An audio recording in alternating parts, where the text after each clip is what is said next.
ایک دن مجنو نے سنا کہ لیلا صدقہ کر رہی ہے، مطلب خیرات کر رہی ہے۔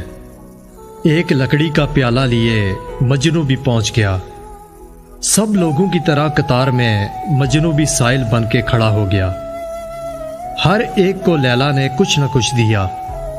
جب مجنو کی باری آئی تو لیلا نے اس کو دیکھا اور ہاتھ سے جانے کا اشارہ کر دیا اور وہ اٹھ کر چلی گئی۔ اس کے جانے کے بعد مجنو رقص کرنے لگا۔ لوگوں نے کہا تیری بے عزتی ہو گئی، لیلا نے ہر کسی کو دیا اور تجھے محروم رکھا۔ مجنو نے کیا خوب کہا، یہی تو بات ہے کہ مجھے دوسروں سے جدا سمجھا۔ اگر باقی سب کی طرح میرے پیالے میں کچھ ڈال دیتی تو میں یہ سمجھتا کہ لیلا نے مجھے پہچانا نہیں۔